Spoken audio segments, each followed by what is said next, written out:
Selamat sore Bapak Ibu investor. Selamat sore dan selamat datang di Trimegah Webinar hari Kamis tanggal 22 April. Perkenalkan, nama saya Pandu Megananda dan pada hari ini saya bersama Pak Richardson Raymond selaku moderator hari ini akan memandu acara dari awal sampai akhir. Halo Pak Richard. Halo juga Pak Pandu, apa kabar? Baik, gimana kabar Pak? Baik juga nih. Kebetulan hari ini kita kedatangan DMMX nih, jadi hari ini kita akan bersama DMMX dengan sebuah tema menarik yaitu Expanding Cloud Advertising Network into New Digital Content Horizon. Nah, mungkin sebelum kita mulai webinar ini, mungkin saya akan bacakan sedikit ground rules ya, jadi simpel aja. Jadi nanti buat Bapak Ibu peserta nanti, jika memang nanti ada pertanyaan, please drop di box Q&A dan menyebutkan nama Bapak atau Ibu. Lalu nanti pertanyaannya akan dipilih oleh moderator dan bakalan dijawab untuk narasumber ya. Nah, mungkin di sini juga mau ingetin teman-teman semua juga, kalau misalnya jangan lupa follow Trimegah Sekuritas Instagram kita. Lalu juga kita punya acara Market Talk setiap hari Senin sampai dengan dan juga Kamis jam 12 siang ya, selama bulan Ramadan juga bisa. Banget nih ya. Iya. Jadi kita juga ada Clubhouse juga Selasa dan Kamis jam 4. Ada Clubhouse juga ya. Iya.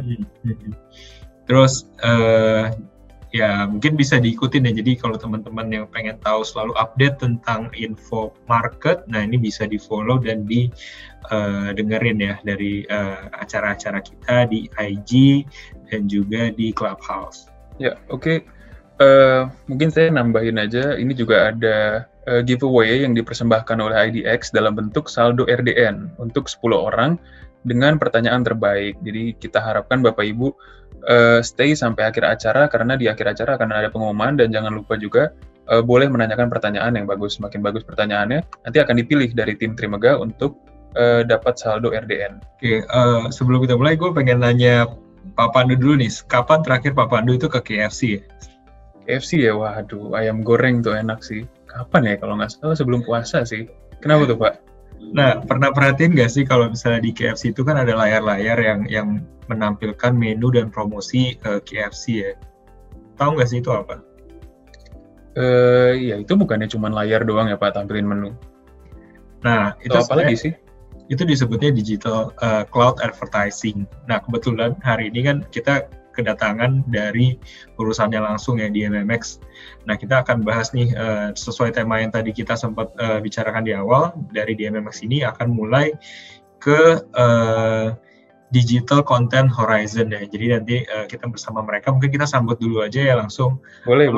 Halo Pak Budi. Pak Supardi. Halo, salam sehat semuanya. Iya, Bapak Ibu investor, ini ada Pak Budiasto Kusuma, beliau sebagai Direktur Utama PT Digital Media Tama Maksima, dan ada Pak Suparditan, ini beliau juga Direktur dari PT DMMX. Gimana kabarnya Pak? Sehat selalu. Gimana, WFH apa WFO nih Pak? Kita sudah sebagian WFH, sebagian WFO untuk back office, tapi kalau operasional always on Pak, karena service level. Oh iya, harus selalu on terus ya Pak. Iya. Ini juga saya mau nyampein dikit, mungkin ada beberapa tim dari DMMX dan Mcash Group ya, jadi kita sebelum mulai presentasi, ya mungkin Richard, kita langsung mulai aja materi kali ya? Yes. Oke, saya juga Pak Pardi sama Pak Budi juga pasti excited banget untuk share nih ya Pak. Ya, sebelumnya terima kasih buat Pak Richardson, Pak Pandu atas kesempatannya gitu ya. Saya senang sekali lihat Pak Pandu, Pak Richardson ini seger banget, kelihatan face-nya, jadi sehat gitu ya. Gitu. Yang penting itu besar, nomor 1 sehat dulu ya. Oke, sedikit perkenalan buat teman-teman di retail mengenai DMMX gitu ya. Saya akan sedikit overview apa sih DMM gitu ya. Apa yang sudah kita lakukan, apa yang kita kembangkan di last previous years gitu ya, yang kita sekarang lagi bangun ke depan gitu ya. Nah, kita akan mulai dengan market overview ya. Jadi DMM ini dilihat dari modern Indonesian consumer, kita kan tahu ya bahwa konsumen di Indonesia ini mostly saat ini didominasi oleh anak muda gitu ya. Mereka suka berkonsumsi dan rata-rata sudah very tech savvy gitu ya. Mereka sedikit-sedikit lihat di digital channels untuk mencari informasi, mencari excitement, bahkan doing transaction yang bisa mereka lakukan direct dengan skill dan landscape yang ada saat ini gitu ya. Nah, melihat situasi seperti ini, memang retail juga harus bergerak untuk mengikuti perkembangan perubahan behavior dari konsumen yang ada.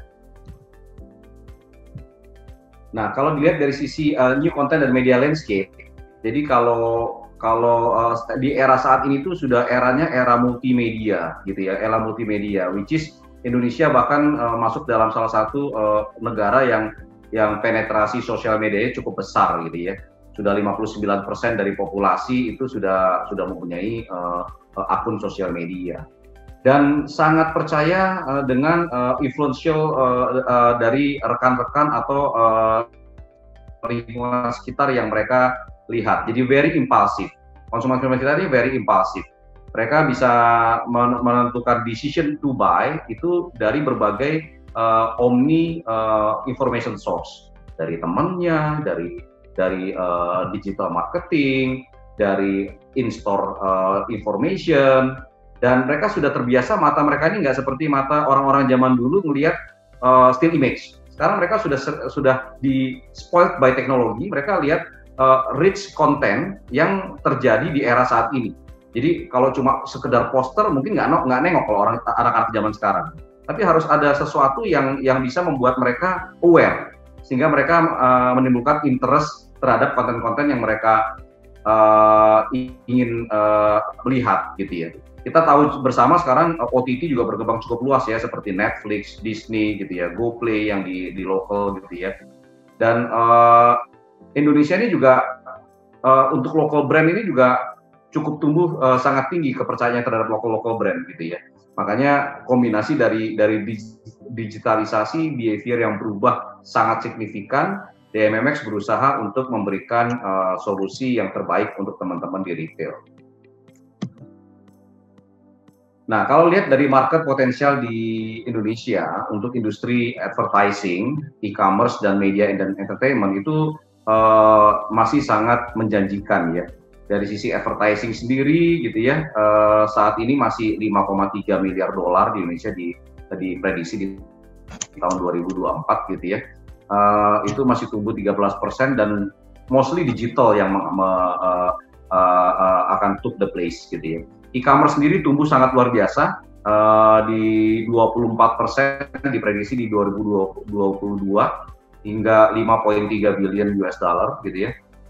Dan media entertainment sendiri itu juga tumbuh sangat luar biasa gitu ya. Nah, sekarang masuk mengenai DMM sendiri. Siapa sih DMM gitu ya? Teman-teman supaya lebih mengenal kami, saya coba jelaskan secara singkat overall mengenai DMMX. DMMX sendiri adalah digital marketing dan advertising infrastructure company. Bahasa kerennya seperti itu. Jadi apa sih itu? Jadi kita menjadi enabler bagi teman-teman di retail dalam masuk ke era digitalisasi di jaringan mereka. Tadi seperti sudah dijelaskan Pak Richardson dan Pak Pandu, salah satu yang bisa dilihat itu layar-layar di belakang retailer. Kalau teman-teman ke minimarket, ke F&B restoran, lihat layar-layar di belakang kasir atau itu mostly DMM yang provide one stop solution-nya. Jadi kita adalah company yang bisa memberikan kemudahan luar biasa bagi teman-teman di retail. Mereka cukup tunjuk tokonya, sisanya DMMX yang lakukan.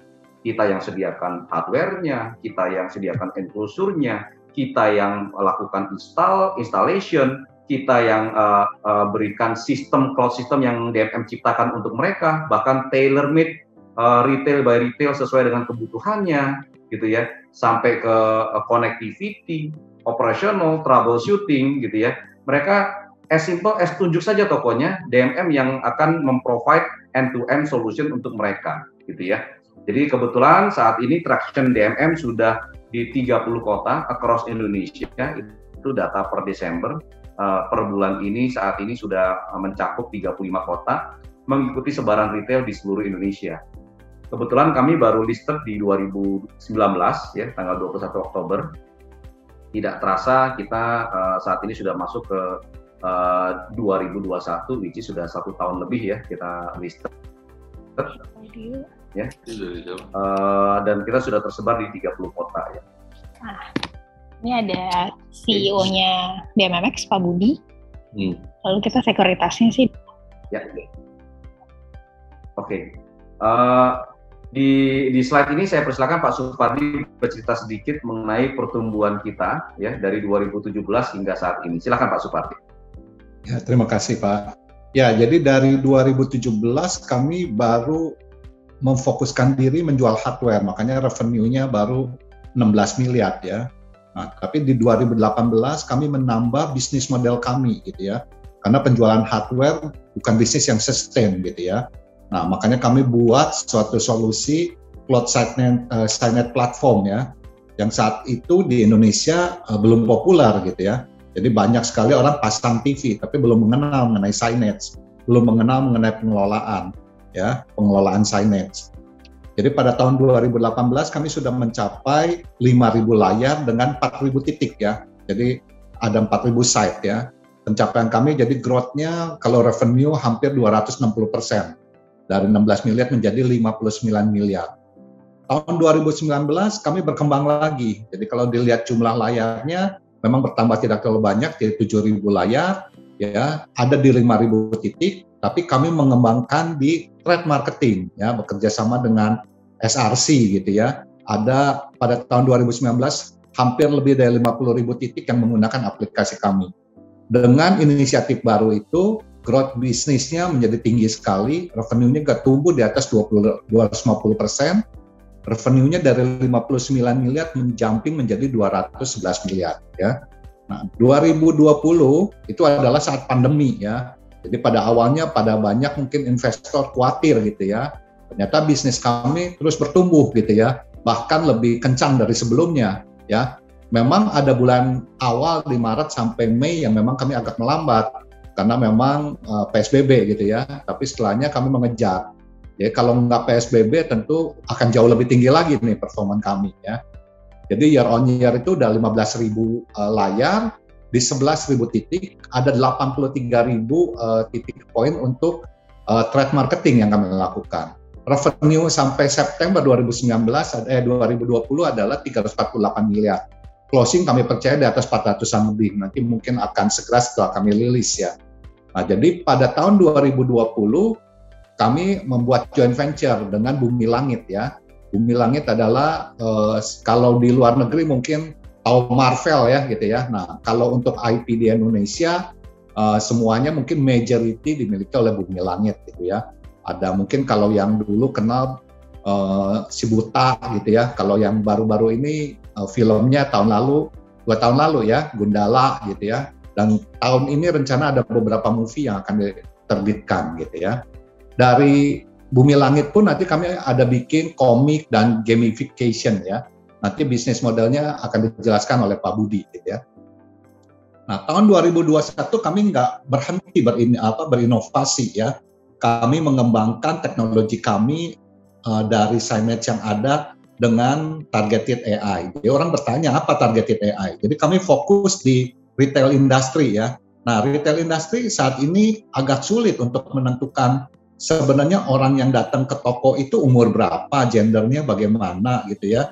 Waktu datang tuh mau belanjanya apa gitu ya. Nah, dengan targeted AI kami bisa memiliki data nantinya gitu kan. Setiap toko yang masuk di area ini gendernya bagaimana, umurnya berapa gitu kan. Nah, itu akan membantu toko, membantu merek untuk menentukan sebenarnya barang yang akan dijual di toko itu yang sesuai dengan customer yang masuk ke sana gitu ya. Nah, itu adalah inisiatif yang akan di-apply dan sedang akan dilakukan POC di tahun ini gitu ya.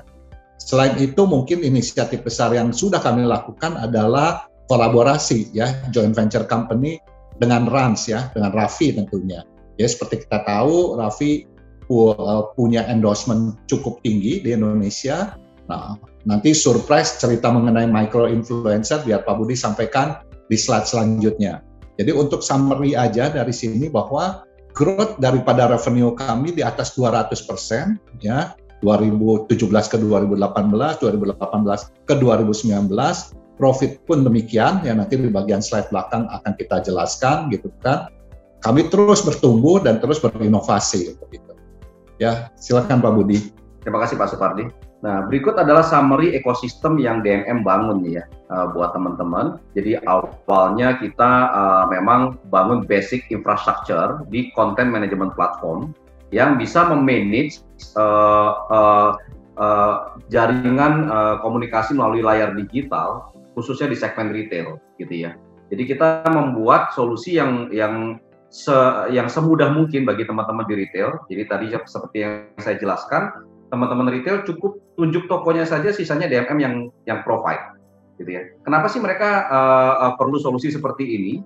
Karena memang digitalisasi ini terkadang gampang disebutkan tapi sulit diimplementasikan kalau tidak punya infrastruktur dan resources yang tepat, gitu ya. Kalau teman-teman retail ingin membangun end-to-end solution untuk digital ini juga, mereka akhirnya terlalu overkill, mereka bisa dikatakan bukan menjadi retail company lagi, tapi menjadi IT company, gitu ya. Nah itu yang kenapa DMM sangat dibutuhkan untuk menjadi bridging, menjadi partner bersama-sama retail dalam percepatan digitalisasinya. Nah di awal during kita menuju ke IPO hingga tahun lalu, itu di segmen ini kita sudah bangun cukup luas, hampir di seluruh segmen retail.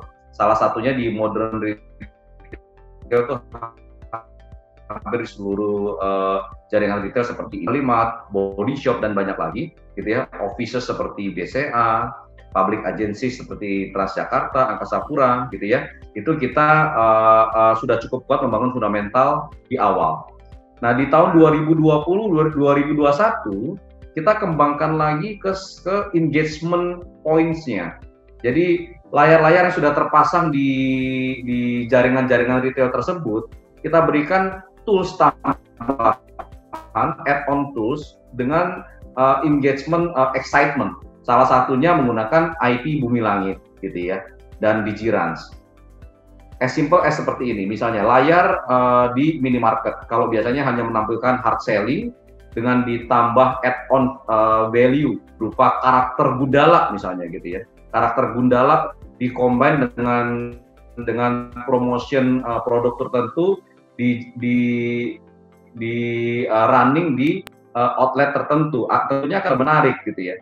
Di DMM sendiri semangat sharing resources. Kalau konsumen tertarik dengan konten di retail pasti juga secara korelasi akan mendapatkan banyak tambahan income, banyak tambahan penumpang di pemasang iklan. Kalau mereka memiliki pemasang iklan yang banyak, tentunya mereka akan menambah another signage di point store mereka, yang which is itu adalah core business dari DMMX.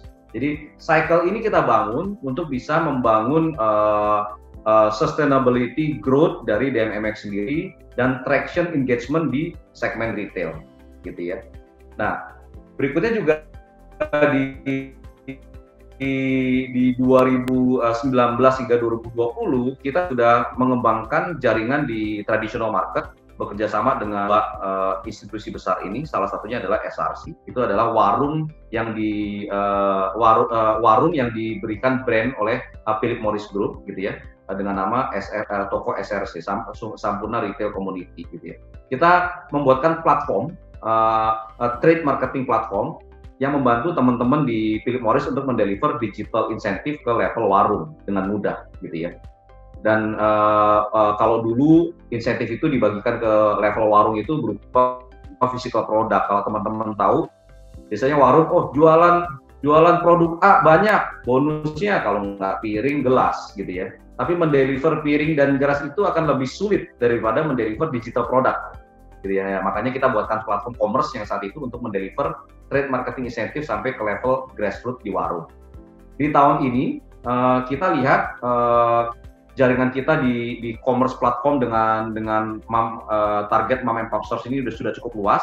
Saat ini sudah mencapai 94.000 warung yang terkoneksi.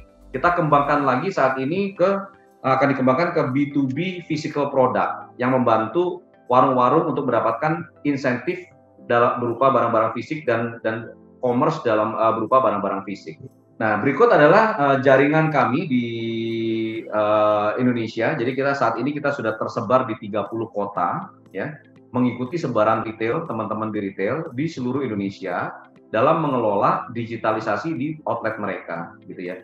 Ini beberapa main klien kami seperti Indomart, Alfamart, ya, KFC, Jarum, Body Shop, dan banyak lagi. Cloud advertising itu kalau teman-teman lihat di lapangan itu kira-kira bentuknya seperti ini.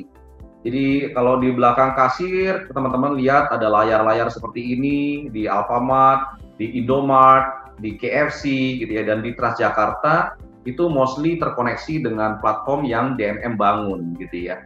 Nah, teman-teman di retail ini saat ini sangat happy dengan adanya solusi ini. Karena kenapa? Karena mimpi dari marketer itu kalau bisa informasi yang disampaikan ke targeted consumer adalah sespesifik mungkin. Contoh misalnya, di saat pagi mestinya menu breakfast yang ditampilkan. Di saat siang mestinya menu lunch yang ditampilkan. Itu yang paling basic. Di saat makan siang dan terjadi hujan, mestinya menu lunch dengan minuman hangat yang ditampilkan, gitu ya. Di saat lunch terjadi cuaca yang panas, mestinya menu lunch ya dengan minuman dingin yang ditampilkan. Jadi sespesifik, makin punya kemungkinan spesifik konten yang bisa di-deliver ke target konsumen, makin baik untuk marketer gitu ya. Untuk itu kita sebagai bridging kepada marketer-marketer di retail di Indonesia, kita membuatkan platform yang sangat convenient untuk menghandle semua hal ini gitu ya. Saat ini kami sudah terkoneksi di 17.000 points di seluruh Indonesia dengan 35 kota sebaran di seluruh Indonesia untuk membantu teman-teman retail dalam percepatan digital gitu ya. Berikut saya tampilkan beberapa video yang menampilkan portfolio kami di lapangan.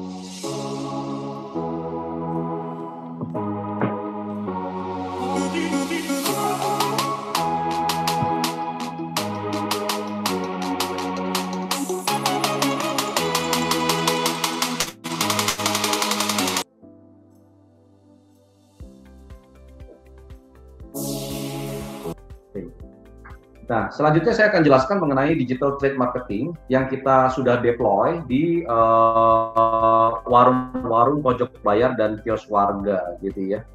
Nah, pojok bayar ini adalah platform aplikasi yang kita develop untuk warung-warung ini, gitu ya, untuk kita menginjakkan traction awal dengan kepada teman-teman warung di seantero Indonesia, gitu ya. Nah, awalnya memang platform ini kita bangun untuk mendeliver digital insentif, lalu masuk ke fase kedua kita kembangkan ke digital commerce, buat teman-teman bisa jualan listrik, bisa jualan voucher KFC, voucher game gitu ya. Dan seiring berkembangnya waktu juga berkembang menjadi mereka bisa berjualan produk-produk fisikal. Jadi kalau teman-teman warung SRC ini nantinya mau belanja produk-produk fisik misalnya kartu e-money mandiri, dengan karakter Gundala, mereka mau jualan di warung mereka, itu mereka bisa langsung melakukan pembelian di aplikasi ini. Nah, traction kami di warung-warung ini cukup tinggi.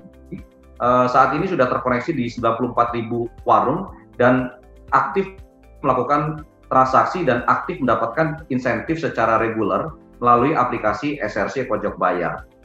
Nah, inisiatif yang kedua, kita juga berkolaborasi dengan kios warga, yang dimana platform ini kita bangun untuk teman-teman pensiunan gitu ya. Untuk di segmen ini Pak Supardi akan bantu menjelaskan. Silakan Pak Supardi. Oke, jadi kita yang tadi saya jelaskan waktu kita bikin mengenai trade marketing dan meraih sukses ya, di mana revenue kami jumping ya dari yang tadinya 59 miliar menjadi 300-an miliar gitu ya. Nah, untuk itu kami tidak bisa berhenti, kami membuka channel baru gitu ya. Nah, kalau yang SRC kami bekerja sama dengan Sampurna ya, rokok yang mereka mempunyai warung binaan ya. Jadi warung-warung yang udah eksis sekarang sebenarnya dibina oleh Sampurna, terus kami mensupport bagian digitalnya, gitu ya. Nah, kalau untuk kios warga, supportnya atau inisiatifnya dan arrangementnya itu dari DMMX. Kios warga adalah kerjasama antara Taspen, Tabungan Pensiun Indonesia, dengan BRI. Jadi BRI sebagai juru bayar dari pensiunan di Indonesia. Jumlah pensiunan di Indonesia ada 2,3 juta dan PNS aktif atau pegawai negeri aktif ada 4,1 juta. Jadi sebenarnya ada potensial 6,4 juta orang yang bisa membuka warung gitu ya. Nah, jadi memang Taspen atau pemerintah ingin melakukan inisiatif pegawai-pegawai setelah pensiun itu melakukan bisnis yang mudah buat mereka gitu kan. Tentu banyak inisiatifnya, tapi warung adalah salah satu yang paling mudah diterapkan gitu ya, mudah dipelajari dan mudah untuk mendapatkan penghasilan gitu. Nah, kita bisa lihat pembedaannya. Kalau SRC adalah warung yang udah ada eksis sekarang tanpa di-manage dan sebagainya gitu ya. Nah, kalau kios warga sebenarnya bentuknya udah seperti modern retail ya. Ada raknya, ada planogram gitu ya. Planogram tuh peletakan barang-barang yang akan dijual gitu ya. Jadi ada komposisi warna, komposisi barang yang diletakkan tiap rak gitu ya. Nah, udah semuanya sistemnya digital, ada pencatatan transaksi, ada pembayaran digital, semuanya disupport oleh DMMX gitu ya. Jadi engagement-nya cukup tinggi. Nah, potensialnya bagaimana? Kita harapkan adalah satu kali jumping lagi seperti pada waktu kita initiate dengan SRC. Tentu ini adalah inisiatif baru, tapi kita harapkan dalam 2-3 tahun ke depan jumlahnya akan lebih besar. Selain dengan Taspen, sekarang kita udah ekspansi kerjasamanya dengan keumatan ya, organisasi keumatan. Jadi kios warga juga diterapkan oleh NU dan Muhammadiyah gitu ya. Jadi bisa dicek di YouTube, ada kios warga NU, namanya kios Warno ya, jadi warga NU, atau kios warga MU ya, Muhammadiyah gitu ya. Nah, dengan 3 channel ini, 3 pilar ini, kita harapkan kios warga bisa menjadi salah satu drive bisnis baru buat trade marketing dari bisnis modelnya DMMX. Terima kasih Pak Supardi. Jadi ini akan menjadi track awal kami di segmen warung gitu ya.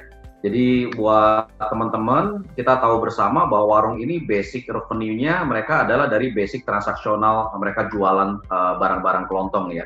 Nah, padahal mereka ada potensial yang belum mereka dapatkan, seperti teman-teman di modern retail.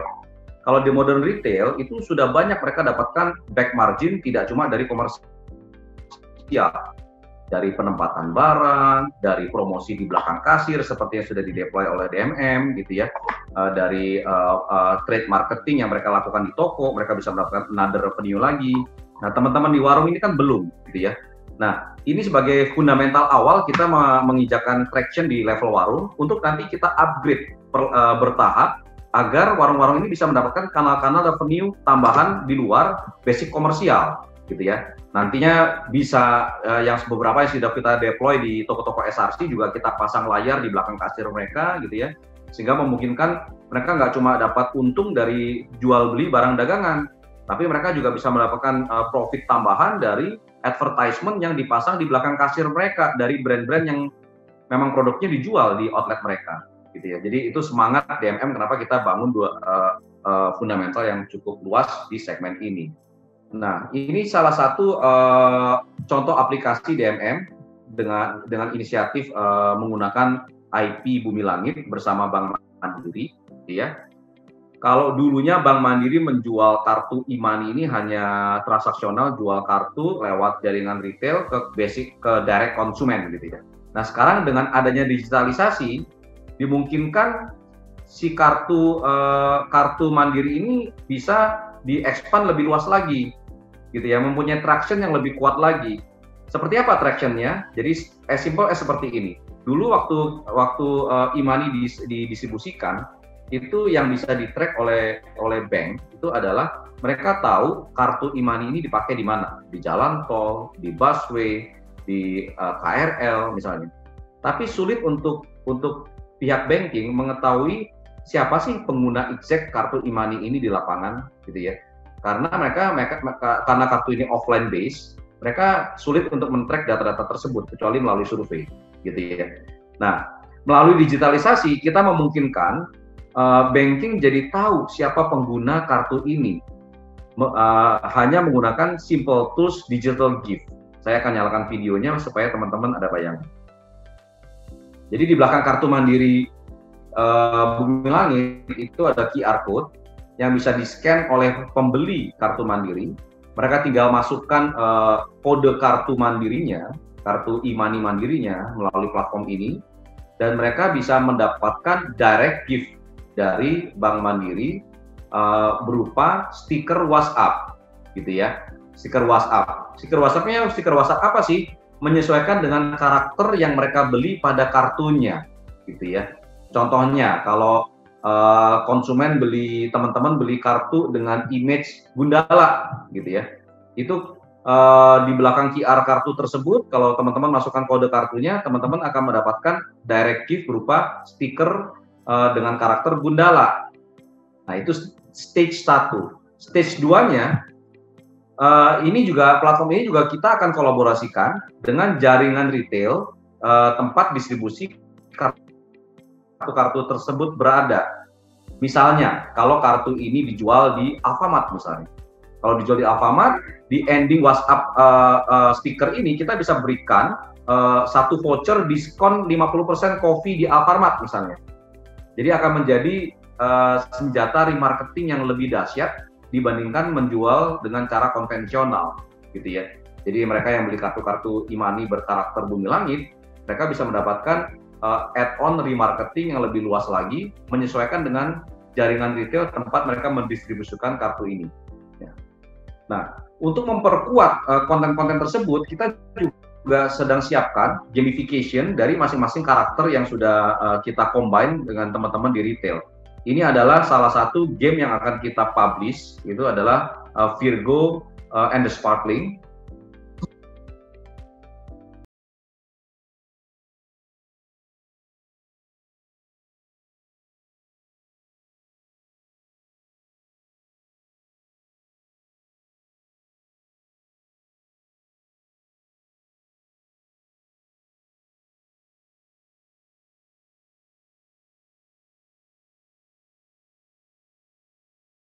Sparkling ini adalah salah satu karakter di bawah Bumi Langit, gitu ya. Salah satu IP-nya Bumi Langit yang cukup tenar di kalangan komikus, gitu ya. Yang saat ini karakter Virgo ini muncul di line webtoon. Mereka karakter ini sudah dimiliki oleh 1,8 juta subscriber di webtoon. Dan sudah dibaca lebih dari 5 juta viewer, gitu ya. Nah, khususnya di segmen teenagers, gitu ya. Dan itu hanya di Indonesia. Dan ternyata karakter ini juga sudah banyak disukai di belahan dunia yang lain. Jadi sudah ada 24 negara yang cukup mengenal karakter Virgo and Sparkling. Nah, beriringan dengan karakter tersebut, bahkan di salah satu negara di Asia juga, itu menawarkan kami untuk membuat serial drama dengan karakter ini untuk negara mereka, gitu ya. Nah, karena kita lihat animonya sudah cukup luas, memang karakter ini akan dipublish theater movie-nya nanti di quarter 4 atau quarter 1 tahun depan, gitu ya. Seiring dengan launching movie tersebut, kita buatkan gamification dengan tools game Virgo khusus untuk karakter ini. Nah, ini nanti salah satu senjata engagement yang akan kita bangun dari sisi konten untuk memperkuat ekosistem yang DMM sudah bangun sampai ke level retail, sampai ke level commerce, sampai ke level engagement yang lebih luas lagi, agar solusi-solusi DMM ini bisa bertumbuh secara eksponensial, secara luas, dengan adanya kreatif konten pendukung. Ini kemarin baru di-launching oleh berbarengan dengan beberapa kementerian dalam menunjang produk bangga buatan Indonesia, gitu ya. Pak Erick Thohir saat ini juga hadir untuk melaunching line up ini. Nah, berikutnya mengenai Digirans. Apa sih yang DMM lakukan di Digirans, gitu ya? Semangatnya juga sama. Jadi kita mau memperkuat dari segmen engagement-nya. untuk kita combine ke jaringan yang sudah DMMX bangun di level retail. Makin kuat engagement menggunakan konten-konten yang kuat, tentunya akan mendeliver traction yang kuat di teman-teman di retail, tentunya akan membuat mereka semakin confident dan semakin bersemangat untuk mengembangkan jaringan layar dan jaringan advertisement di outlet mereka bersama DMM. Nah, di Rans ini kita tahu bersama keluarga Raffi Ahmad dan rekan-rekan itu cukup kuat di Indonesia, gitu ya, dalam sisi content creator, gitu ya. Dan yang buat teman-teman tahu, mereka juga punya satu acara yang namanya Influencers, gitu, yang baru di running di ANTV, gitu ya. Jadi mereka punya 300.000 database dari influencers micro dan nano. By the way, influencer sendiri itu adalah acara talent competition khusus untuk content creator, gitu ya. Nah, dari 300.000 data influencers ini, dengan kolaborasi bersama DMM, kita akan buatkan satu platform marketplace untuk mengelola influencer ini, membimbing mereka untuk bisa mendapatkan commercial traction bersama brand-brand, bersama advertiser melalui platform marketplace influencers, ya. Jadi micro influencers ini kita buat untuk itu. Di luar itu juga kita membuatkan teman-teman di Rans beberapa kanal-kanal digital engagement platform, seperti misalnya kalau kita tahu bersama di content creator itu mostly kan mereka bergerak di awareness, ya. Mereka mendapat endorser dari brand A, brand B, brand C, tujuannya adalah awareness. Dengan adanya digitalization tool ini, kita harapkan dari awareness itu bisa kita enlarge sampai level akuisisi. Misalnya, brand A berkolaborasi dengan Rans. Mereka sudah berpromosi ABCD, A to Z promotion, gitu ya. Mereka di dalam sela-sela konten tersebut bisa ditawarkan melalui QR misalnya. Bisa sampai mereka ordering, mereka sampai payment, sampai delivery ke last mile-nya konsumen. Nah, hal ini akan dimungkinkan dengan platform-platform digital yang bisa kita apply bersama dengan Rans. Oke, selanjutnya mungkin mengenai operational dan financial highlights bisa dibantu dengan Pak Supardi. Silakan Pak Supardi. Oke, ini consider kita belum rilis yang end of 2020 ya, makanya ini adalah data yang kami berikan per September 2020. Ya, jadi pada per September jumlah site kami ada 9.373, jadi growth year on year 91%. Total sign-net-nya 12.823, itu year on year growth 104%. Trade marketing dari sebelumnya di akhir tahun 2019 ada 50-an ribu, per September 2020 ada 74.078. Revenue dibanding tahun lalu year on year naik 270%. Jadi 348 miliar ya, ini per September ya. Dan net profit juga naik 236%. Mencapai 24,8 miliar ya. Jadi di era pandemi pun company kami masih growth revenue dan net profit yang sangat tinggi ya. Dengan net cash ada 174 miliar gitu ya. Jadi saya cuma tambahkan beberapa tadi poinnya mungkin untuk teman-teman yang sebelumnya belum tahu mengenai DMMX ya. Jadi kalau pertanyaan, mungkin digital sign-net TV mungkin siapapun bisa lakukan, tapi kenapa hanya DMMX saat ini, atau kenapa DMMX maju cukup pesat gitu ya? Ya sebenarnya ada beberapa barrier to entry sebenarnya untuk masuk ke bisnis ini gitu ya. Jadi setiap sign-net itu ada operating systemnya sendiri gitu ya. Nah, jadi banyak perusahaan juga atau company yang sudah punya sign-net dengan merek yang berbeda, sehingga kalau dia harus operate dengan berbagai operating system akan susah gitu ya. Nah, kebetulan kami menawarkan solusi dengan bisa multi operating system dengan cloud application solusi ya gitu. Nah, itu yang pertama. Yang kedua, karena bisnisnya di Indonesia adalah negara kepulauan dan kotanya besar gitu ya, sehingga perlu service level yang tinggi gitu ya. Ya perlu penempatan yang tinggi. Jadi kalau di tahun 2021 saat ini sudah ada 35 kota yang kami layani sendiri gitu ya. Jadi kalau untuk kompetitor masuk ke dalam kami, tentu dia perlu waktu untuk menyediakan atau membangun infrastruktur yang ada di situ ya. Yang ketiga adalah tentu karena kami seperti sekarang, tadi sebelum pada waktu IPO 2019 kami punya 440 miliar, net cash saat ini ada 174 miliar. Nah ini bisa kami kembangkan untuk solusi memberikan sistem sewa ya. Jadi tadinya ada yang managed service saja, jadi ada perusahaan yang tidak mau bahkan membeli signage-nya, mereka cukup rental saja, sewa aja, yang tadi Pak Budi bilang.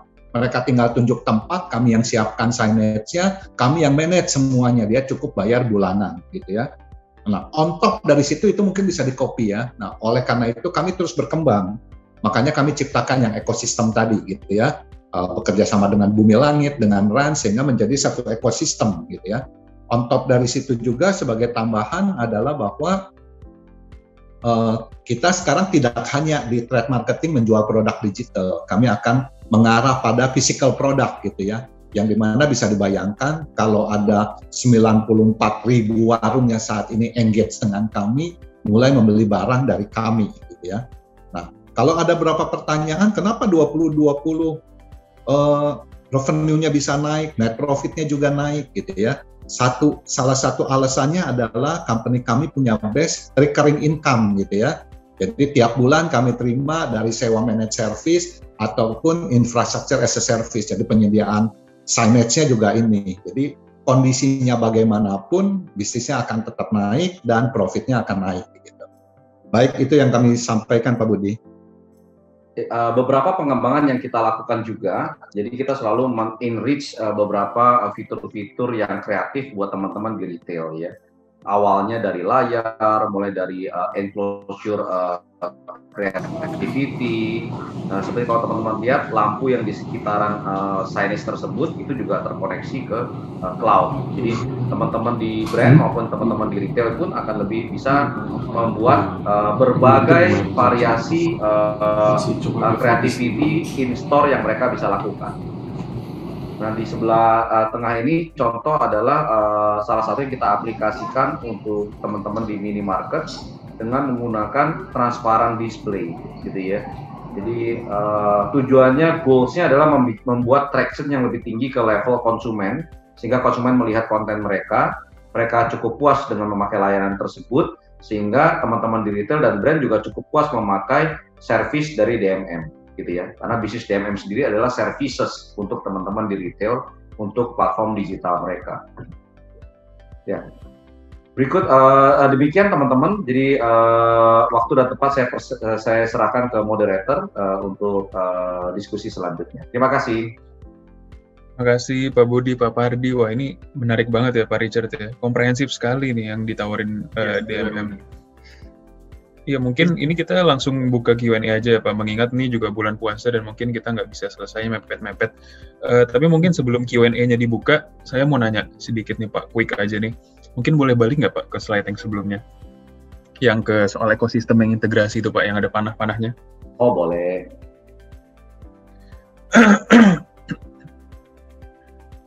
Nah ya. Yang ini ya paling quick aja sih saya Pak. Soalnya dari perspektif saya sama Pak Richard ya, mungkin sebagai analis, satu hal yang selalu nempel di pikiran saya kalau discuss DMMX itu integrasi ya Pak. Soalnya mungkin kalau perusahaan cuma ngerjain yang bagian kiri, yang cloud signage sama ADEX atau advertising exchange, itu barrier to entry-nya cukup low ya Pak. Dan kalau perusahaan cuma ngerjain yang sebelah kanan, yang konten doang, itu mungkin medianya minim untuk disebar. Dan di DMMX ini, DMMX punya semuanya, jadi ini bisa jadi competitive advantage DMMX begitu ya Pak? Soalnya semua udah terintegrasi. Betul Pak. Iya. Ya paling pertanyaan saya, apakah emang udah direncanakannya kayak gini Pak dari awal, supaya untuk ningkatin competitive advantage dan naikin barrier to entry ya Pak? Ya betul, jadi memang kita bagi tahapan untuk teman-teman di retail gitu ya. Jadi mulai dari basic infrastructure sampai ke ekosistem pendukung, hingga infrastruktur ini bisa berjalan lebih maksimal lagi gitu Pak. Jadi traction-nya itu tidak cuma sekedar infrastruktur, tapi sampai ke level engagement dan membuat ekosistem ini menjadi sustainable. Oke, menarik. Ini juga ada apa nih ya Pak? Namanya targeted AI nih ya Pak. Udah canggih banget nih ya Pak. Ya. Betul. Ya, dan ini saat ini sudah sangat dimungkinkan dan makin hari makin terjangkau untuk diaplikasikan di level retail, bisa di level on-premise. Oke, siap-siap. Mungkin Pak Richard tadi mau ditanya dikit. Ya, penasaran juga sih, karena kan tadi Pandu udah sempat bahas juga ini integrasinya baik banget. Nah, sebenarnya kalau dari company, end goal-nya dari semua integrasi ini tuh apa sih nanti ke depannya? Apakah dari terakhir kan sekarang udah masuk ke yang interactive engagement ya, ada dari strong intellectual property, dari Digirens, ada Bumi Langit, dan juga ada gamification. Kayak dari semua sinergi gini, apa sih tujuan akhir dari company gitu? Kayak apakah masih banyak lagi perkembangan yang masih bisa dilakukan oleh DMMX ke depannya? Bisa kasih sedikit gambaran nggak, Pak? Boleh. Kita punya primary goals itu adalah kita akan menjadi the best strategic buat teman-teman di retail dalam proses mereka mendigitalisasi jaringan network mereka di retail, gitu ya. Jadi end goal-nya adalah kita mau create the most effective dan the most excitement traction dari konsumennya retail di outlet-outletnya retail menggunakan infrastruktur yang sudah DMM bangun bersama-sama sharing resources dengan teman-teman retail, gitu ya. Jadi lebih ke sana. Kita membangun infrastruktur ini untuk percepatan teman-teman retail, untuk maju bersama retail, untuk meng-engage seerat mungkin dengan konsumen-konsumen di retail. Sebagai satu ekosistem. Seperti itu, Pak Rizal. I see. Menarik, Pak. Keren. Jadi mungkin udah lumayan terjawab ya teman-teman, kalau misalnya nanti end goal-nya dari DMMX ini apa ke depannya. Mungkin kita bisa langsung masuk ke beberapa pertanyaan dari teman-teman investor nih. Kalau ada yang nanya nih, kalau misalnya tahun depan itu DMMX akan meningkatkan kerjasama dengan brand-brand lainnya nggak ya, selain yang tadi udah ditampilin? Ya. Untuk pertanyaan itu saya bisa jawab. Jadi pastinya kita akan fokus di retailer, gitu ya. Jadi hampir all brand major retailer memang sudah menjadi partner kami. Tentunya kami tidak akan stop sampai di sini. Selain mengembangkan dari partner-partner yang sudah ada, juga khususnya teman-teman retail-retail yang akan berkembang di next following years. Kan kita tahu bersama retail di Indonesia ini sangat kreatif ya, Pak Richardson. Tren kopi, tumbuh beberapa brand kopi, gitu ya. Tren F&B tumbuh beberapa brand, gitu ya. Jadi never ending pertumbuhan tersebut saya pikir akan terus terjadi ya, akan terus terjadi. Selama mereka bertumbuh, tentunya DMM juga punya big room to grow bersama-sama dengan mereka, gitu ya. Oke. Siap. Ada pertanyaan lagi nih, kalau dari tantangan terbesar di sektor media di era digital sekarang itu apa, dan bagaimana DMMX itu bisa melaluinya gitu? Apakah ada inovasi yang tadi sudah diceritakan gitu? Ya, tantangan media terbesar saat ini adalah behavior changing, jadi behavior movement dari target audience yang menjadi target komunikasi media-media tersebut gitu. Konsumen 10 tahun yang lalu dengan konsumen saat ini tentunya berbeda. Konsumen saat ini digital banget, gitu ya. Digital banget. Saya kebetulan lahir tahun ini ya, 80-an ya, 70-80-an. Saya mengalami beberapa perubahan era, gitu ya. Zaman saya itu mungkin TV cuma 2 TV swasta. Habis itu seiring berubah menjadi ada handphone zaman dulu gede-gede banget tuh, Pak Richardson. Iya. Jangankan mimpi ada medianya, nggak ada gitu. Zaman dengerin musik masih pakai kaset gitu ya. Bergerak ke era CD, era DVD, era MP3 sampai ke OTT sekarang, over the top gitu ya. Nah, ini konsumen saat ini kan sangat berbeda kan. Mereka dapat luxury, sangat mudah mendapatkan informasi, sangat terbiasa melihat kreatif konten yang luar biasa melalui multimedia, melalui digital channels gitu ya, melalui banyak channels yang mereka bisa dapatkan. Nah, tantangan terbesarnya adalah sespesifik apa marketer bisa mendeliver melalui media-media yang ada. Jadi makin targeted, makin mereka bisa men-serve market yang ada di media. Jadi itu media adalah Tantangan utama justru di era digital ini itu harus cepat dan mengikuti behavior yang ada. Oke. Siap menjawab. Oke, ada beberapa pertanyaan lagi mengenai media ini. Kalau ada yang nanya juga, kan beberapa pesaing di periklanan juga ada yang fokusnya pada inovasi yang pada platform kendaraan nih, ada yang ojol, GrabCar, kendaraan umum dan lain-lain. Itu berbeda dengan channel perusahaan kan, itu bagaimana perusahaan menghadapi, apakah memang kayak itu berbeda market sama yang di MMX ada sekarang ini gitu. Oke. Nah, untuk menjawab itu, ini banyak yang juga teman-teman lain masih ada kebingungan DMX sebenarnya di mananya gitu ya. Jadi DMX ini justru sangat senang kalau teman-teman penjual iklan, penjual media itu tumbuh gitu ya. Karena DMM adalah penyedia platformnya. Penyedia platformnya. Contoh seperti case di minimarket gitu ya. Kita bukan menjual iklannya di dalam minimarket, tapi kita penyedia platformnya di dalam minimarket. Jadi kalau teman-teman lihat DMM ini kenapa pendapatannya revenue stream-nya itu recurring, karena memang kita punya kontrak menengah panjang dengan teman-teman di retail. Karena mereka memilih untuk bekerja sama menggunakan platform DMM di outlet mereka, gitu ya.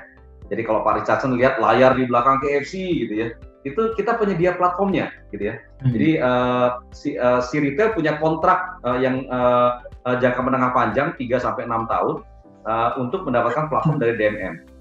Nah, dengan adanya platform ini, DMM mengupgrade retailer untuk bisa semudah tunjuk saja tokonya, sisanya DMM yang lakukan. Maka begitu punya kontrak dengan DMM, tunjuk tokonya di cabang A, B, C, D, E, resources kita yang akan menyediakan seluruh platformnya dan mereka menggunakan digital platform itu dengan mudah, gitu ya. Lebih ke sana. Kalau tahun depan, ada yang nanya juga nih, targetnya gimana sih Pak, tahun depan untuk penambahan screen di tahun ini, di tahun ini dulu dan ke depannya? Ya, tentunya tahun ini pastinya kita akan kejar double digit growth Pak, karena kita lihat retailer saat ini juga sudah banyak yang recover dari kondisi di tahun lalu ya. Tahun lalu kita tahu bersama kan ada COVID gitu ya. Walaupun di saat COVID itu retailer yang grocery sebenarnya di grocery format kecil itu masih tumbuh gitu ya. Tapi kan ada teman-teman di F&B yang terkena impact gitu ya. Kita lihat di tahun ini dari sisi grocery retailer itu juga saya lihat harusnya bisa lebih tumbuh lagi dibandingkan tahun sebelumnya, dan F&B juga mulai recover dan lifestyle pun juga udah mulai recover. Jadi kita lihat tahun ini akan ada percepatan dibandingkan tahun lalu, dan tahun depan harusnya jauh lebih cepat lagi karena harusnya mereka sudah fully recover dari kondisi yang ada dengan situasi COVID tahun lalu ya. Oke. Ya, setuju sih Pak, karena kan memang dari kelihatannya ya dari Google Mobility aja kita udah mulai kelihatan ya, orang udah mulai keluar sekarang ini, jadi memang harusnya screen-nya juga harusnya makin bertumbuhnya lumayan ya untuk tahun ini. Oke, berikutnya mungkin dari Pandu, beberapa pertanyaan dari emiten, dari peserta. Ini kita mungkin pindah nih ya Pak, bahas ke RAN sama BLDX sedikit ya. Tadi kan udah cukup banyak untuk bisnis cloud signage dan edX-nya. Mungkin pertanyaan pembuka nih Pak, kira-kira di Indo sendiri kompetisinya gimana ya Pak untuk yang IP karakter ini? Apakah Bumi Langit tuh ada yang lainnya? Terus mungkin gimana ya kompetisinya? Soalnya kan investor mungkin agak mau khawatir juga dengan kompetisi. Soalnya sih yang dari saya paham sih ya, maksudnya saya nggak terlalu ngikutin Bumi Langit, cuman itu karakternya banyak banget ya Pak. Itu salah satu yang terbesar ya. Iya betul, Bumi Langit ini salah satu pemegang IP terbesar untuk superheroes di Indonesia Pak. Jadi mungkin kalau dilihat dari sisi roughly share gitu itu udah 90% karakter-karakter lokal Indonesia, superhero Indonesia itu ada di Bumi Langit gitu ya. Jadi makanya banyak sekali yang kita bisa enrich engagement melalui karakter-karakter ini, gitu ya. Dari sisi DMM sih bukan hanya terpaku dengan Bumi Langit ya. Jadi kita kan bekerja sama dengan Bumi Langit, dengan Digirans, dan nanti tidak menutup kemungkinan dengan pihak-pihak lain, gitu ya, untuk memperkuat engagement ini masuk ke dalam ekosistem DMM, gitu ya. Masuk dalam ekosistem DMM. Jadi makin banyak IP yang kita bisa grab, justru makin baik, Pak Pandu. Karena ini akan memperkuat ekosistem DMM di level infrastruktur yang sudah kita bangun. Gitu. Berarti kedepannya kita expect ada penambahan ini lagi ya Pak? Kira-kira IP lagi yang lainnya memperkuat DMMX? Ya. Tentunya. Menarik. Iya mungkin kita ke ini lagi ya, masih ke BLDX nih Pak. Dulu tuh DMM pernah kerjasama juga ya Pak, kalau nggak salah namanya DMM Media ya, untuk sebelum dari BLDX ini ya Pak. Oke, jadi inisiatif dengan Bumi Langit, kita ada 3 inisiatif Pak. Pertama memang DMM juga ada investasi di holding Bumi Langit sebagai pemegang IP, gitu ya. Lalu kita ada membuat JV company Bumi Langit Digital, gitu ya, untuk semua hal yang berhubungan dengan digital IP Bumi Langit itu dikelola oleh company ini, Bumi Langit Digital sama, gitu ya. Sama DMMX Media itu untuk yang producer, kita menjadi bagian dari produser movie theater Pak, theater movie gitu ya. Jadi kita investasi juga di theater movie. Jadi kita all in di seluruh kanal Bumi Langit untuk IP mereka, supaya kita bisa kemas jadi satu value yang tinggi yang nanti kita bisa kawinkan dengan ekosistem di DMM. Gitu. Wah, itu bagus sekali sih Pak menurut saya. Soalnya dari semuanya juga udah ada ya, film ada, di sini games ada, udah integrated semua ya. Betul. Ya mungkin pertanyaan terakhir di ini Pak, BLDX. Ada yang penasaran nih Pak, nanya untuk perekrutan tim profesional dan tim kreatif tuh kira-kira gambarannya gimana ya Pak, dan cara pengembangan HR dari tim kreatifnya tuh bagaimana untuk mungkin dari pihak DMM dan dari pihak BLDX, soalnya kan BLDX ini kan kencengnya di ini ya Pak, di karakter-karakter, jadi itu salah satu yang penting. Ya, nah kebetulan Bumi Langit ini dapat luxury, memang kita udah memegang license IP yang legendaris Pak, jadi legendaris dari zaman dulu gitu, seperti Gundala, terus Shibuta dari Gua Hantu, Sri Asi, dan banyak lagi gitu ya, Godam, Aquanus gitu ya. Nah, dari seluruh karakter ini memang kita buat untuk supaya lebih sustain dengan era zaman sekarang gitu ya, anak-anak zaman sekarang. Superhero-nya tuh juga harus ngikutin perkembangan behavior gitu ya. Nah, jadi dari sisi itu memang never ending SR development Pak. Jadi kita selalu melakukan talent pool dari banyak komunitas, banyak pionir-pionir punggawa di sisi dunia kreatif gitu ya. Kalau teman-teman lihat kan banyak sekali yang Bumi Langit sudah lakukan dengan sinematik industri ya. Kalau dilihat kan terakhir kan dulu dengan film Gundala, sekarang dengan film Sri Asi kita dengan Pevita Pierce gitu ya. Film Virgo kita menggait yang sesuai dengan segmennya di teenager dengan Zara Adisti JKT48 gitu ya. Itu never ending proses yang selalu kita kembangkan mengikuti perubahan behavior dari konsumen Indonesia. I see. Oke, menarik banget nih Pak untuk yang BLDX. Paling kita sebelum pindah ke ini Pak, yang Rans nih Pak. Pak Budi sama Pak Pardi ini karakter favoritnya siapa nih Pak di BCU nih Pak? Pasti Gundala nih ya. Awalnya Gundala, kalau sekarang kayaknya Sri Asi Pak. Pak Pardi gimana Pak Pardi? Sama Pak, kalau Gundala laki-laki Pak kami. Iya. Oke. Iya. Kita pindah ke tambahan kali ya Pak ya. Kalau kita lihat Bumi Langit gitu ya. Sebenarnya itu kalau kami lihat seperti harta karun Pak. Makanya kenapa kami masuk ke semua channelnya Pak ya. Jadi satu IP di movie kan kita udah tahu Marvel sebagaimana hebatnya ya di luar ya, bahkan mendunia gitu ya. Kalaupun kita cakupannya di Indonesia, tapi sekarang kan udah mulai movie-nya, kartunnya kita udah mulai masuk ke Korea ya, akan dibuat gitu ya. Terus kita juga mungkin ada yang kelewat. Sebenarnya kami udah mulai melakukan inisiatif untuk kartun anak-anak Pak. Jadi ada di Antv si Bulan Pak. Sekarang ada Ini Budi gitu ya. Nah di Antv, dia tiap pagi. Oke. Di YouTube channel juga ada. Nah, inisiatif yang kami lakukan sebenarnya pada waktu itu kami lakukan testing Pak dengan si Bulan, di mana pada waktu si Bulannya main gitu ada QR Pak. Ya, jadi penonton bisa scan QR-nya. Nah, nanti bisa ada promosi dan sebagainya. Itu adalah inisiat nantinya ke depan merek-merek juga brand bisa melakukan hal yang sama gitu Pak, melalui platform kami gitu. Ya. Jadi IP-nya Bumi Langit main, ada QR-nya, di-scan, dan bisa mendapatkan promosi, Pak. Nah, kita berdasarkan activation, gitu ya. Nah, selain itu kan ada komik, gitu ya. Kalau kita lihat valuation dari webtoon saat ini, mungkin bisa di-search ya, teman-teman, atau ini berapa besar untuk itu, gitu ya. Belum lagi gamification gaming kan, mungkin 2-3 tahun ini banyak sekali company yang mendapatkan valuasi yang besar sekali dari gaming ya. Nah, dengan IP yang sangat lengkap yang tadi Pak Budi bilang udah 90% IP dipegang oleh Bumi Langit. Nah, dari game itu banyak yang kami bisa lakukan gitu ya.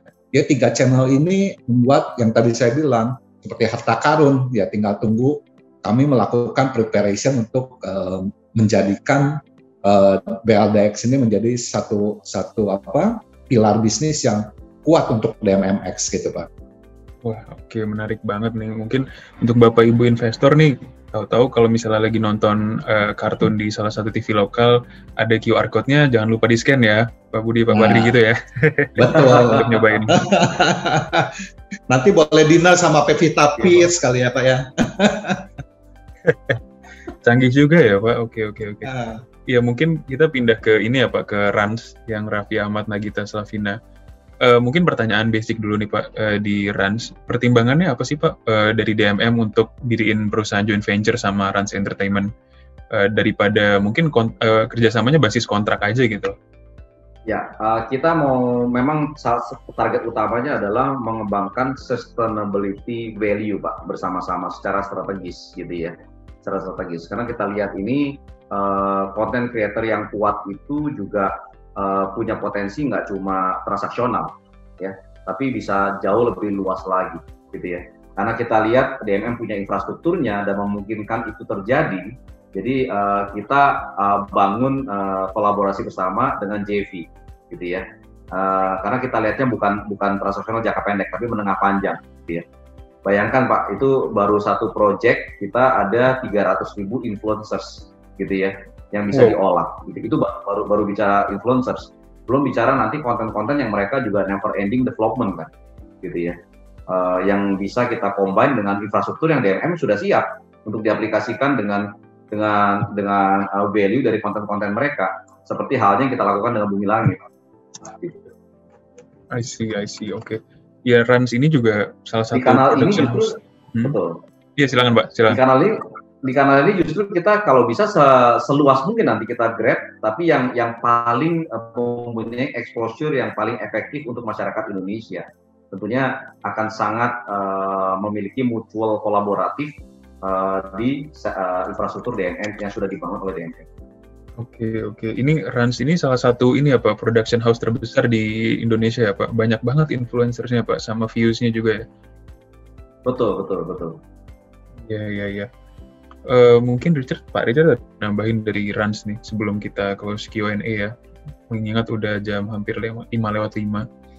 Yes, jadi going forward Pak, nanti kan sebenarnya kalau teman-teman ada yang perhatiin kalau misalnya, ini sekarang kontributor terbesarnya masih dari yang udah ada nih, dari monetization platform, dari yang merchant network-nya tadi, dan juga ada yang tadi ada yang modern retail.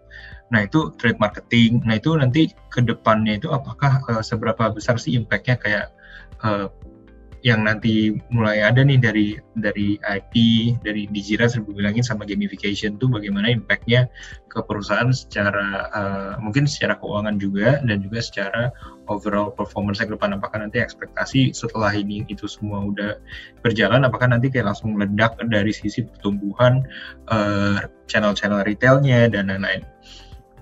Ya. Kalau itu mungkin saya bisa, itu depends dari masing-masing produk outputnya sih Pak Richardson, gitu ya. Contoh kalau dengan salah satu karakter yang kita sudah launch dengan Bank Mandiri, yang misalnya yang barusan launch ya, itu tentunya akan memberikan direct impact ke in term of performance dari DMM di level IP gitu ya. Karena kita menjual package of licensing fee menggunakan digitalisasi gitu ya. Itu impact yang terlihat kasat mata langsung terjadi. Tapi yang indirect itu akan memberikan juga strong engagement ke infrastruktur kita yang sudah ada gitu ya, yang sudah cukup tersebar luas di retail. Nah, kalau IP ini nanti nongol di retail menjadi satu kesatuan, tentunya juga akan memberikan value lebih di segmen retailnya, gitu ya. Segmen retail mempunyai exposure yang baik melalui IP yang sudah kita bangun, tentunya minat dari pengiklan di teman-teman kita di retail itu makin tinggi kan. Ya. Begitu makin tinggi, layarnya penuh, buat kita juga akan menambah nanti layar-layar baru gitu ya di teman-teman di retail. Yang which is bisnis salah satu core bisnis DMM di sana gitu ya, di infrastruktur pengelolaan cloud advertising tadi gitu ya. Nah, itu nanti akan memberikan indirect impact dari sisi cloud advertising melalui IP ini gitu. Oke, ngerti Pak. Oke, semoga jadi teman-teman yang udah bertanya di kolom Q&A mungkin bisa udah terjawab ya pertanyaannya. Nah, mungkin memang karena keterbatasan waktu, mungkin tadi dari pertanyaan terakhir dari investor juga yang kita bacakan. Mungkin karena udah di penghujung acara, terima kasih juga ya buat teman-teman, apalagi buat Pak Budi, Pak Pardi atas paparannya sangat komprehensif. Dan juga kembali ke tema dari diskusi hari ini itu mungkin dari beberapa conclusion yang bisa kita ambil buat sore hari ini adalah DMMX kan memang terkenal sudah di cloud advertising-nya ya, dan sekarang ada sesuai tema kan tadi udah mereka move into new digital content horizon. Mereka masuk ke IP bisnis bersama ada Bumi Langit dan juga ada Rans Entertainment, dan juga nanti ada juga yang gamification-nya. Jadi kalau melihat dari usaha-usaha yang terbaru nih dari DMMX, semuanya menarik banget karena tujuannya itu adalah untuk improve competitive advantage mereka, memberikan nilai lebih kepada retail partner mereka. Yang tadi juga udah dibilang dengan adanya new IP ini, semua yang dari Bumi Langit, kendaraan sini, semua akan actually improve engagement antara retail sama nanti target dari yang mereka mau advertise-nya, which is itu salah satu competitive advantage dari DMMX yang mungkin nggak ada di perusahaan media lainnya ya, jadi itu yang kita bisa dapat. Nah, kedepannya kita harap kita akan terus pantau nih perkembangan dari DMMX, karena kan memang menarik banget nih, nanti bakal ada film juga, bakal ada game juga, jadi kita harus ikutin terus, pantau terus karena menarik banget. Pak Pardi atau Pak Budi ada closing remark sedikit Pak untuk terakhir buat Bapak Ibu investor sekalian? Ya, mungkin dari saya, kami berterima kasih tentunya, dan kita sangat semangat sekali DMM bisa menjadi bagian perjalanan Indonesia menuju era digitalisasi yang cukup cepat dan tentunya sangat menarik ke depan gitu ya. Dengan adanya infrastruktur yang kita bangun bersama-sama ini, tentunya harapan paling tinggi adalah membuat Indonesia lebih cepat untuk maju dari era digital gitu ya, terutama di segmen retail. Terima kasih. Baik. Pak Pardi, bagaimana Pak? Udah cukup? Apa ada yang mau ditambahin sedikit? Oh iya, jadi saya rasa memang tren kalau kita lihat nggak hanya di Indonesia lah, di seluruh dunia kan arahnya ke digital ya Pak ya. Jadi perubahan begitu cepat gitu ya, company yang sudah masuk di digital dan bisa berlari kencang, nggak hanya dengan sendiri tapi kolaborasi, kami rasa ya. Makanya kenapa banyak joint venture yang kami lakukan akan mempercepat proses itu, menciptakan barrier to entry yang lebih tinggi ya untuk masuk ke dalam industri yang saat ini sudah kami jalankan. Ya, terima kasih. Menarik. Ya, jadi Bapak Ibu investor jangan lupa nanti kalau lagi nonton kartun anaknya mungkin tahu-tahu ada QR code, jangan lupa di-scan ya gitu ya Pak. Terus juga jangan lupa ditonton nanti film-film dari BLDX, terus di-download juga game-gamenya ya Pak, gitu ya Pak. Oke, menarik. Ya mungkin langsung kita... Bahkan QR-nya nanti juga mungkin di retail, misalkan di Kentucky atau di Indomaret, di TV kami juga mungkin ke depan juga akan ada QR code-nya Pak. Jadi biar orang lihat iklan, scan QR-nya, nah bisa belanja lebih murah gitu ya, atau dapat hadiah gitu ya. Mantap. Jadi inisiatif itu akan banyak sekali gitu Pak. Oh, banyak sekali ya inisiatif ke depannya, nggak cuma kartun ya. Iya. Menarik banget sih Pak, menarik banget. Ya mungkin langsung closing aja nih Pak Richard, udah nggak kerasa nih ya Pak. Presentasinya bagus banget sih, komprehensif banget. Ya, jadi thank you lagi, sekali lagi Pak, buat Pak Budi, dan juga Pak Pardi, terus teman-teman dari MCAS atau misalnya atau dari teman-teman lainnya di MMX. Nah, mungkin buat teman-teman kita mau ingetin juga kalau misalnya mau buka rekening secara online bisa langsung ke website yang di bawah itu ya, yang kita tampilkan di trima.trimegah.id, itu bisa langsung ke sana. Lalu juga jangan lupa buat download aplikasi Trimegah Investment App atau Trima di Play Store. Lalu kita juga punya sesuatu yang menarik, yaitu Trimegah e-learning ya. Jadi bisa ke website www.tel.co.id. Di sana kita bisa belajar banyak informasi tentang bagaimana kita berinvestasi. Oke, mungkin dari kita itu aja. Jadi besar harapan kami buat paparan dan diskusi ini pada hari ini bisa memberikan manfaat kepada Bapak Ibu semua, dan sampai jumpa di event Trimegah berikutnya ya. Terima kasih Bapak Ibu investor, terima kasih Pak Pardi, terima kasih Pak Budi. Terima kasih Pak Pandu, terima kasih Pak Richardson semua. Pak, stay safe ya Pak.